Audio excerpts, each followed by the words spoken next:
There we go. Okay, so, well, less than perfect, let's be honest with you. At least you can see me. Okay, all right.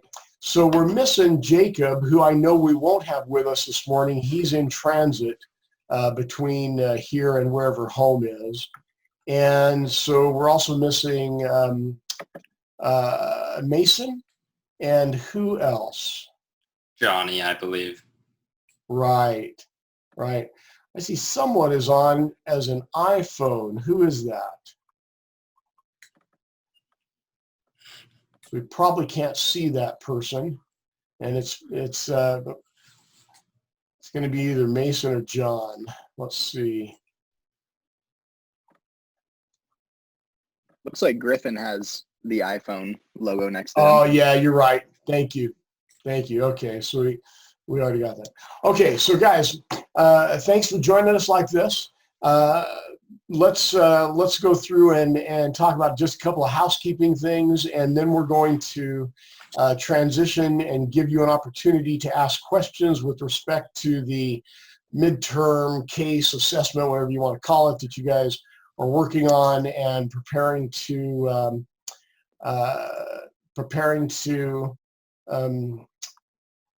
submit. Okay, I see you've got us on your regular camera now, Griffin, instead of iPhone.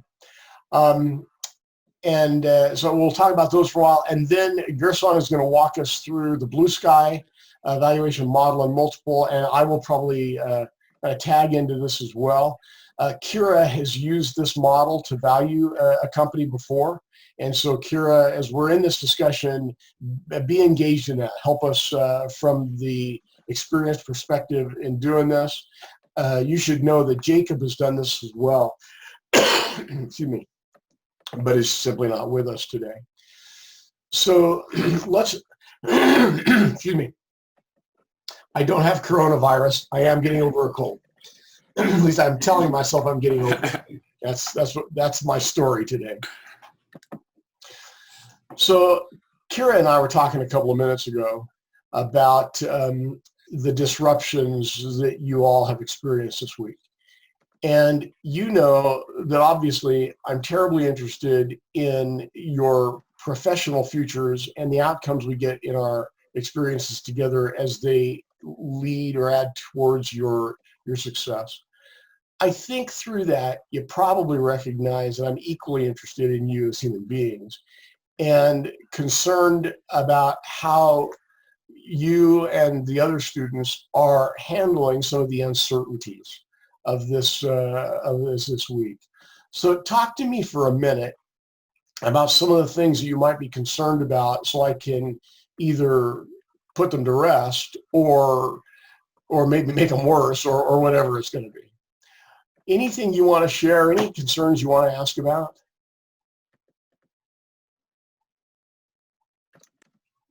So Pat, I'm going to unmute you. I see that you're muted. Okay. My biggest concern is just graduating in a recession year, and the implications of that with hiring, and I don't know. That's just been a big thing that has been on my mind. So. Yeah, well, that's a really good point, and not one I'd really thought about for you guys. I was thinking more about the disruptions of classes and such, but graduating and moreover entering the job market in a recession, or at the very leading edge of a recession, frankly, is more challenging, period.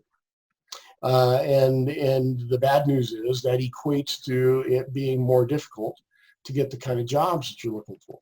Now, in this case, I don't know that we have enough information about the form, shape, or substance of whatever recession we may be entering into. And I think it's pretty fair to admit that we are into or on one, right? I think it would be somewhat naive of us to suppose that to not be the case. But we don't know how this one's going to shape up. And you might think that recessions are all equal, in terms of how they affect the economy, but they're not. They're unequal in terms of how much the economy contracts, of course, but they're also unequal as to what parts of the economy are affected. We clearly see that if we're going to call this a recessive event, and I'll say that, I'll separate coronavirus from oil prices for a moment. If we're going to call this recessive event, well, if you're in recreation, entertainment, travel, tourism, you are clearly in recession. And in fact, in your household, you might be in a depression because you may well have been laid off already, right? If you are a server in a restaurant and used to picking up a couple $100 in tips a night, this is a tough time because you guys probably realize if you want to eat from a restaurant right now, you can go pick it up at the curb and leave. There is no in-restaurant dining in Utah at this point. And I'm going to guess that most states in the country either have already adopted that or are preparing to. So it simply is going to make it harder, Pat. I just don't know how that's going to affect finance, although I will tell you that finance-related jobs tend to be less recession-prone than many other jobs. Now, that's generally true when it comes to dealing with the finance issues of a firm. So you still need to have finance people handling the necessities of a firm. However, it does impede firm growth, which means the firm that maybe would have taken on an additional finance person maybe won't at the moment. And it certainly is going to affect the investment industry. And so, and that's a huge part of finance. But the investment industry obviously runs off of asset values and change in asset values, and a negative change in asset values is no bueno. And that's all there is to it. It'll be interesting to see, though, the effect of this telecommuting that so many are doing right now. So, Kira, do you work at Goldman any longer? I haven't started yet. I should start in June. They keep changing it earlier, so yeah. June. Well, it's interesting. I think many of those Goldman positions are operating from home. And I don't know what kind of guidance you've gotten with respect to that. Have you gotten anything, Kira? No, I know they have quite a few systems in place. Like all their secure servers can be accessed from home. So I don't think working from home should be a problem. They have rotating schedules of when people do that anyway. Yeah. So it may just be that everyone's doing that instead now, unless they have to come in, but I haven't really heard anything. Well, I'm kind of thinking through not only what's it like to work from home, but can you be trained to do your job when you're at home and not in their offices receiving the kind of training? Because clearly you're going to walk into Goldman and you're not going to know how to do everything you might want or need to do without getting some tutoring, training, instruction of some kind. So that's going to affect this as well. So the severity of this is probably going to be seen in two waves. One is while we're all keeping social distance, and then one is as we deal with the aftermath of all of this. So I guess the answer is you're wise to be concerned about it. Sorry. No, all good. Yeah, sure. Right. Hey, so your first part of that was with respect to graduation. I hope that you all realize that there should be no impact on your graduations, credit hour accumulations, the ability to finish courses, etc., as a function of this. Whether we go back to live instruction here in a week or two or not, we will finish the semester out. And everyone that has done their job in their classes is going to get their grades and get their credit hours. We will go ahead and hold May term. And I don't know how we'll do it at this point because those classes are so different, but we'll hold May term and those credit hours are going to be there. Those of you that are into internships or about to be into internships will probably still have your internships. So graduation isn't going to be a problem in terms of graduating with or having a degree.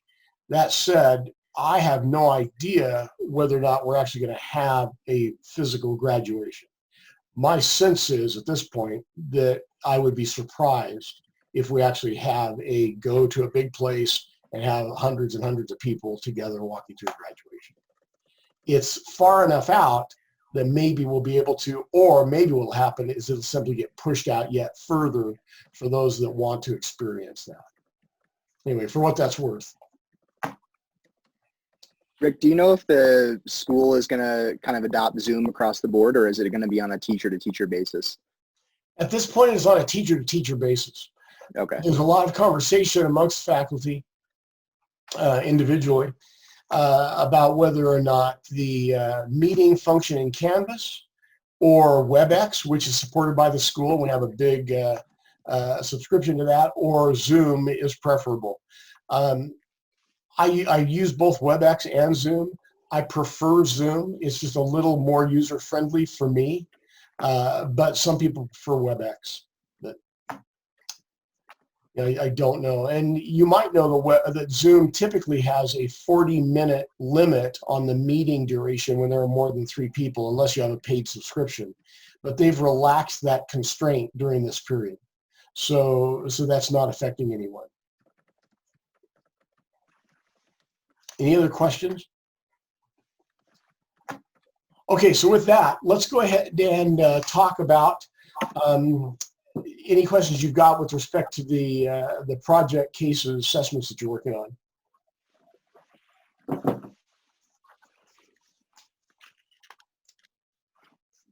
Unless, of course, you don't have any. No. I have one already, Rick, Okay, for you. right. Okay, so my question comes, so when you're constructing an LBO, in the case of Bits and Bytes, I know that they're taking on an interest-only loan. Is it normal, well, I guess even across the board in business, would it be normal that when you take that interest-only loan, that the amount of debt you owe increases over that time period because your cash flows can't cover it? Because I would think usually they would decrease. So good question. An interest-only loan is one where you pay the interest for each period, and Right. the principal balance, the remaining balance, remains constant. So Okay. it shouldn't increase, but it won't decrease. Okay.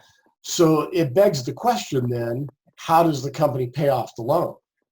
Well, many LBO transactions are funded by bank debt, of course, and some of them funded by regular bonds. And because those tend to be the two alternatives, banks have largely structured the debt so that the debt operates like a bond and is interest only. So they're almost all interest only. So you've got to do one of a couple of things. You either have to establish a sinking fund with some of your cash flow, putting away money to pay off that debt at the time that it's coming due. So if it's due in 10 years, you got to set aside 10% of it each year, or otherwise, when it comes due, you're not sure how you're going to handle it. So establishing a sinking fund is one option. Another option is the entity simply recognizes they're going to have to refinance at the, let's say, 10-year mark when the outstanding balance is due. And so that's not unlikely. And another option is that they're expecting to have some kind of an exit within that time period, and they'll let that exit pay off any of the outstanding debt.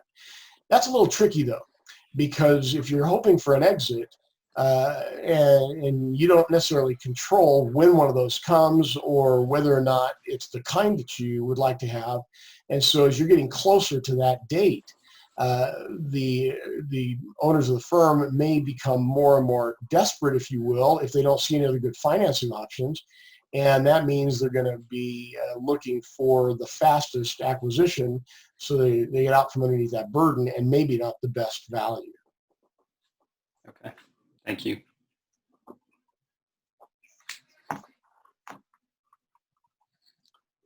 Any other questions with respect to the cases or the assignments you're working on? I think I have them due for Thursday night, right? I believe that's what I said in my communication to you. Yes, Canvas still shows it as today, but you said Thursday, so I wasn't too worried. I do have one other question real quick. Sure. With with reference to bits and bytes. So I know in the 5th or 6th paragraph, it talks about how the firm is acquiring all the computer equipment from T-Mobile, which amounts to about $0.8 million sold.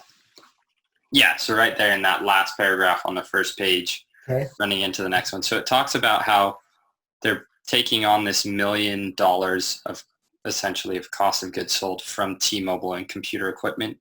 I'm assuming, well, not assuming, do we need to expense that additionally to cost of goods, or do we keep it as a remaining percentage of the information we're already given?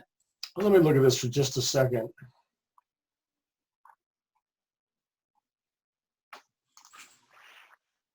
This would be $1.8 million that would be included Okay. in the cost That's of what goods I- sold. So okay. obviously you're going to increase revenue for the years in which this is being sold, but you're Right. also going to increase cost of goods sold. Right. And I think that we haven't identified what percentage of the expected revenue this $1.8 million is. Right. So I think that you can reasonably expect that the same expense forecast ratio you're using for your other revenue and expense items in this category would still hold for this expense item in this category. Okay. So I have each of the cases up here if we need to spend a moment looking at any of them. I had a question about the active lender opportunity bank. So when it's debt financing with an equity stake, how does that impact the cap table in terms of the price per share? Do you consider that an investment for an equity stake, or do you just consider that sort of a gifted equity stake due to the non-risk adjustment? Yeah, that's a good question, Britton. So guys, what he's talking about, in fact, remind me which of the firms that you've got. DDD Entertainment. Okay. So he's talking about, and I think each of you have the same scenario, Mm-hmm. is that for this one option, there's a loan that's considered here, but which is at a reasonable interest rate, and then there's also some equity that's going to be granted. Well, we know that anytime equity comes into the equation, we're going to have a dilution of some kind, right? And we expect when equity comes in, that it comes in at a dollar price of some type, which now sets the valuation of the asset based upon what percentage of the company's equity was being bought for that price. And that might be an up round, an equal round, or a down round. And we're also going to have some percentage dilution of the other equity participant shares. But when equity comes in for free, and in this case it's gifted or granted, Britton, when it comes in for free, it's not going to be thought of as a down round or at all. It's just going to have a double diluting effect.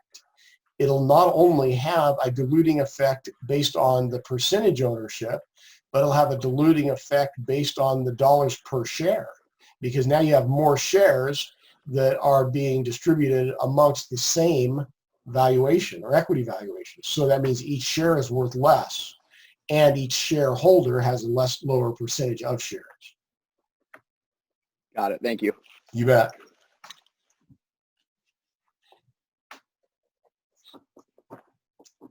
Anything else you might want to ask about with respect to this?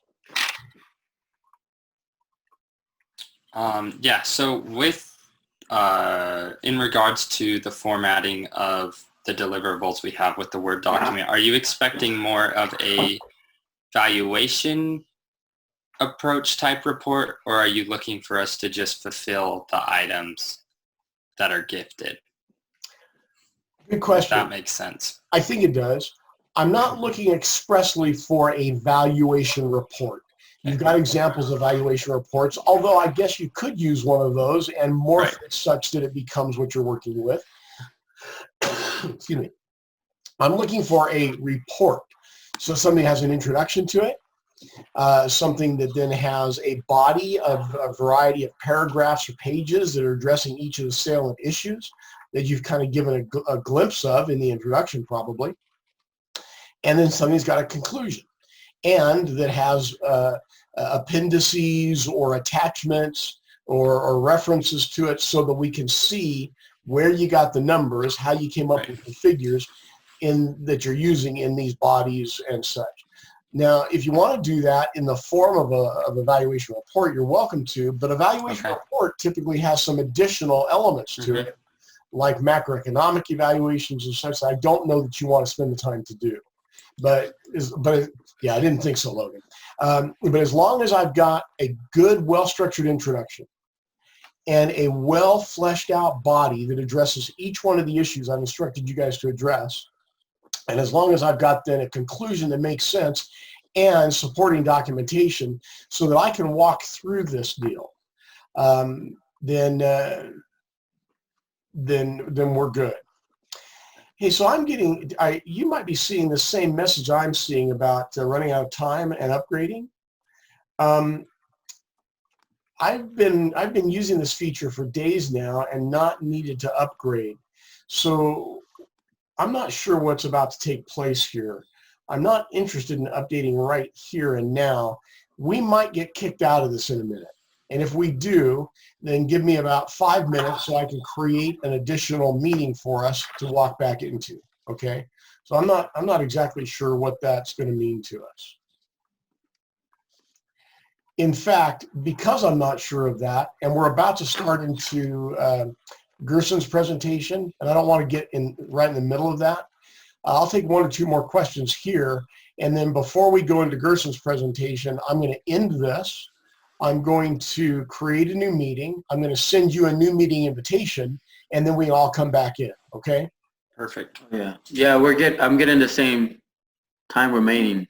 Yeah, but that's a little surprising to me because they relaxed that constraint, and I'm not sure why it's coming back at us today. But we'll see we'll see if that's serious or if it's not. Okay, so what other question or comments? I had a question about the, again, for DDD Entertainment, the venue rents, how they're under market by about 30 grand. But they've assumed the building maintenance, taxes, janitorial, insurance, etc. So that's essentially like a triple net lease agreement. So could you assume that with a triple net lease that a 30 grand below market may actually be similar to what a market rate for a triple net lease would be? Good question. So I guess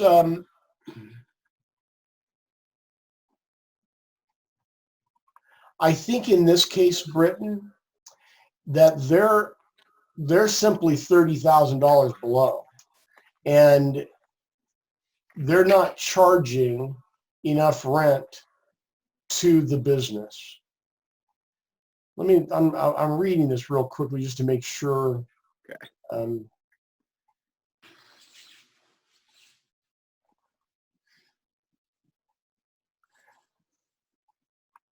Yeah, I think you've got to take this, and knowing what I do about this entity, you've got to take this as though they're simply paying a below market amount, even with this that they're paying for all their own janitorial, etc. Which, by the way, most of the time, unless you're in a high class office space where you've got a very sophisticated lease, most of the time you rent a building and you pay your own janitorial, and you don't pay the taxes necessarily, but you pay some insurance on everything you've got inside, and if you want something built out, you do pay for the build out. Now that's not the case in some, but it is the case in many building relationships.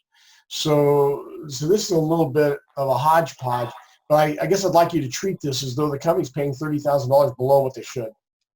And so you're going to be making an adjustment to EBIT with respect to that, right? Right. Okay. Cool. Thank you. You bet. Okay, so I'm going to go ahead and stop sharing my screen, and I'm going to end the meeting. And then momentarily, I'm going to send you another invitation, and we'll hop into a new meeting, and we'll go from there. Okay? Okay. All right. I'll see you in just a minute.